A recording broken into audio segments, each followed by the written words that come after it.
मुकेश की जब आंख खुलती है तो वो खुद को रस्सियों से बंधा हुआ पाता है। चारों तरफ घना अंधेरा होता है। तभी वहाँ से कुछ लड़के आते हैं जो मुकेश को जम के पीटते हैं। मुकेश दर्द से चीखता रहता है पर वे बेरहमों की तरह बस उसे पीटते ही जाते हैं। और जब पीटने से भी उनका मन नहीं भरा तो उन्होंने मानवता को शर्मसार करने वाला ऐसा काम किया जिसे देख के किसी को भी शर्म आ जाएगी। उन्होंने मुकेश के ऊपर किया। जय हिंद दोस्तों, आपने ये जो घटना के बारे में जाना ये कोई मनगढ़ंत कहानी नहीं है बल्कि ये एक सच्ची घटना पर आधारित है। सितंबर 2023 में उत्तर प्रदेश के कौशाम्बी जिले से ये घटना सामने आती है जिसमें कथित तौर पे एक दलित जाति के लड़के के साथ कुछ सवर्ण जाति के लोग ये अमानवीय व्यवहार करते हैं। और ये कोई एक घटना नहीं है, पर सवाल ये है कि आज के दौर में भी जहां हम डिजिटल इंडिया की बातें करते हैं, खुद को मॉडर्न दिखाने की कोशिश करते हैं, तो क्या आज के टाइम में भी ST SC कैटेगरी के साथ डिस्क्रिमिनेशन होता है? और क्या रिजर्वेशन मिलने के बाद इनके हालत में कुछ सुधार हुआ या नहीं? चलिए देखते हैं आज की वीडियो। पहले तो बड़ा सवाल ये उठता है कि दलित जाति जो कि भारत की जनसंख्या का 60.6% है और जो कि भारत की GDP में एक बड़ा योगदान देते हैं, तो आखिर इन्हीं के साथ डिस्क्रिमिनेशन क्यों होता है? आखिर ये भी तो हमारी तरह एक इंसान ही है। इसके लिए हमें पहले समझना होगा कि ये छुआछूत भेदभाव की जड़ें भारत में कितनी गहरी हैं।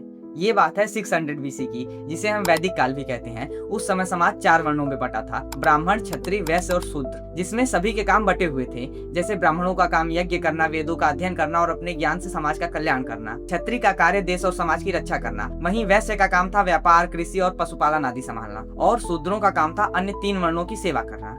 और उस समय की सबसे अच्छी बात ये थी कि उस समय वर्ण व्यवस्था कर्म के आधार पे थी, ना कि जन्म के आधार पे। जैसे मैं शूद्र हूँ लेकिन मैं वेदों का अध्ययन करना चाहता हूँ और मैं वेदों का अध्ययन करता हूँ तो मैं ब्राह्मण कहलाऊंगा, ना कि शूद्र। अब उस समय ये व्यवस्था इतनी कारगर सिद्ध हुई कि भारत की अर्थव्यवस्था काफी तेजी से ग्रो कर रही थी, क्योंकि सभी को अपने अपने काम पता थे। अब इसके बाद आती है काफी कंट्रोवर्शियल बुक मनुस्मृति। इसमें वर्ण व्यवस्था पे काफी डिटेल में चर्चा की गई है और उससे संबंधित कई नियम भी बताए गए हैं। जैसे चांडाल को गांव से बाहर ही रहना होगा, उसे टूटे बर्तन में ही खाना खाना होगा और रात में वो गांव में प्रवेश तक नहीं कर सकता। कुछ लोग इसी बुक को वर्ण व्यवस्था को कर्म आधारित से जन्म आधारित बनाने का जिम्मेदार मानते हैं, लेकिन मैंने अभी तो ये बुक पढ़ी नहीं है और बिना पढ़े किसी चीज को ब्लेम करना या किसी चीज का सपोर्ट करना ये कोई सेंस नहीं बनाता। और ये चीज मैं आपसे भी कहना चाहता हूँ कि अगर किसी भी चीज के बारे में आप नहीं जानते हैं तो बिना जाने उस पर जजमेंट पास करने का आपका कोई हक नहीं है। और अगर मान लो आप इस बुक को पढ़ते भी हैं और आपको इस बुक में लिखी कुछ बातें या सारी ही बातें गलत लगती हैं, तो आपको इस बुक को जलाने की बजाय आपको अपनी एक नई बुक पब्लिश करनी चाहिए जिसमें मनुस्मृति में की गई गलतियों का सुधार किया गया हो, जिससे पूरे समाज का फायदा हो। अब जैसे जैसे टाइम बीतता जाता है वैसे वैसे समाज में जन्म आधारित वर्ण व्यवस्था अपनी जड़ें और भी गहरी करती जाती है। अब जैसा कि हम जान चुके हैं कि 4 वर्णों में एक शूद्र का भी वर्ण था जिसका काम था कि अन्य 3 वर्णों की सेवा करना, लेकिन इस समय तक उन पे इतना अत्याचार किया जाने लगा कि उनसे सबसे घृणित और गंदे काम कराए जाने लगे। और साथ ही धन और भोजन की कमी के कारण उन्हें कुछ छोटे जीव जैसे कि चूहा, मेढक, मछली, कछुआ इन सबके मांस पर निर्भर होना पड़ा। अब सवर्ण जाति के लोग इन सबको पाप और अशुद्ध मानते थे, जिसके कारण इन्होंने इन सब पे आश्रित रहने वाले एक वर्ण को भी अशुद्ध और अछूत बना दिया। इसका नतीजा ये हुआ कि इनको कुओं से पानी तक नहीं भरने दिया जाता था। इनको गांव के बाहर एक अलग बस्ती में रहना पड़ता था और कुछ लोगों का तो कहना है कि इनके गले में एक मटका होता था और पीछे एक झाड़ू होती थी ताकि इनके मुंह की थूक और पैर के निशान तक मिट जाएं। और उस समय में दलित स्त्रियों के कपड़ों से भी संबंधित कई नियम थे। अब टाइम आता है ब्रिटिश रूल का। जिस समय भारत पे अंग्रेजों का शासन था उनका नियम तो सिंपल ही था, डिवाइड एंड रूल, मतलब फूट डालो और राज करो। अब भारत में जाति के नाम पे आग तो पहले से लगी हुई थी, जिसमें अंग्रेजों ने जाति संबंधित कानून बना के उस आग में घी डालने का काम किया। जैसे कि उन्होंने 1871 में क्रिमिनल ट्राइब्स एक्ट लाया,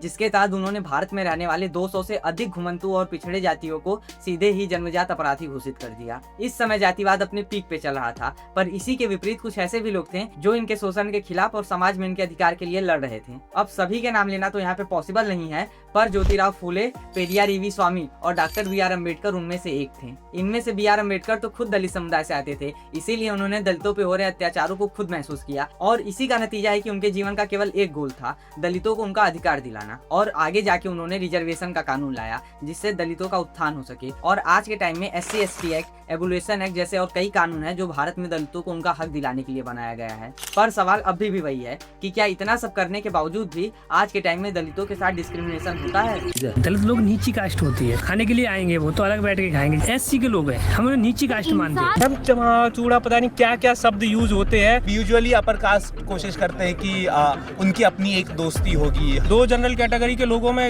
लड़ाई हो रही है तो गालियां SC ST समुदाय के व्यक्ति को पड़ेंगी। पहले आप ये चार्ट देखिए जिसमें दिखाया गया है कि आज के टाइम में भारत के किस राज्य में कितना डिस्क्रिमिनेशन होता है। एनसीआर की रिपोर्ट में सामने आया कि भारत में 27% उत्तरदाताओं, लगभग 4 में से 1 के घर में किसी न किसी रूप में छुआछूत का पालन किया जाता है। इन सब के मामले में नंबर 1 पे उत्तर प्रदेश और राजस्थान है और सबसे कम मामले केरल और पश्चिम बंगाल से सामने आते हैं। इससे तो ये समझ में आता है कि इनके साथ डिस्क्रिमिनेशन अभी भी होता है, बस कई जगह उसका टाइप बदल गया है। जैसे कि आप डीयू के इस छात्र की बात सुनिए।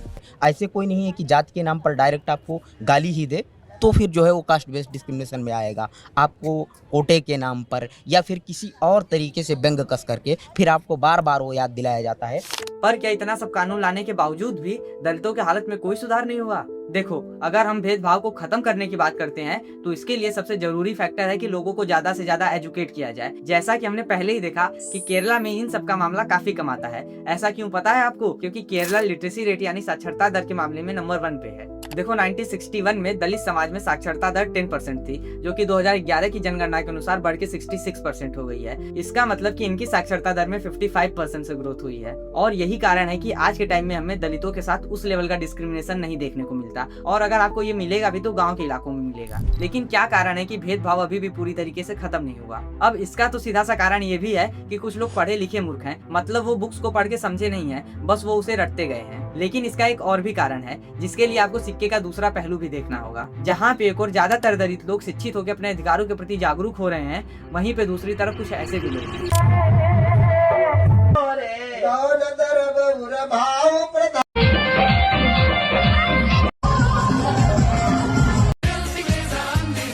ये लोग वही गलती कर रहे हैं जो आजकल के हिंदू करते आ रहे हैं, जैसे कि श्री राम प्रभु के आदर्शों को समझकर उसे अपनाने की बजाय उनकी मूर्ति बना के पूजा करने पे ज्यादा फोकस किया जाता है। देखो, पूजा करना कोई गलत बात नहीं है, पर उनके द्वारा दिए गए ज्ञान को बिना समझे पूजा करना ये थोड़ा अजीब है। अरे, अंबेडकर जी ने तो खुद कहा कि शिक्षा वह शेरनी का दूध है, जो पिएगा वो दहाड़ेगा, तो कम से कम उनकी बात तो मान लो। पर यहाँ पे तो कुछ अलग ही चल रहा है। इनके हिसाब से तो फिर से अंबेडकर जी आए और इनके हक की लड़ाई करें। बस इनसे करने को कुछ मत कहो, इनको तो सिर्फ सनातन धर्म से नफरत करना है और अपना नया बौद्ध धर्म बनाना है। अरे भाई, मैं तो खुद बौद्ध धर्म का समर्थक हूँ। मुझे तो पर्सनली महात्मा बुद्ध के उपदेश काफी अच्छे लगते हैं। उनके अहिंसा के ऊपर का उपदेश मेरा वन ऑफ द फेवरेट है। पर मेरा मानना है कि यही चीज तो हम शिक्षित हो गए सही ढंग से भी कर सकते हैं। अब आप सोचेंगे कि सही ढंग से नया धर्म बनाना, आखिर इसका क्या मतलब है? जैसे देखो, सनातन में लोग अलग अलग भगवान की पूजा करते हैं। कोई श्री राम को मानता है तो कोई श्री कृष्ण को। पर क्या आपने कभी उनको ये कह के लड़ते हुए सुना है कि मेरे भगवान असली है या मेरे भगवान ही ज्यादा ताकतवर है? क्योंकि उन सभी को पता है कि एट द एंड सभी एक ही हैं। वैसे ही हम किसी भी धर्म से आते हो या कोई भी नया धर्म बना ले, हमें ये बात हमेशा याद रखनी चाहिए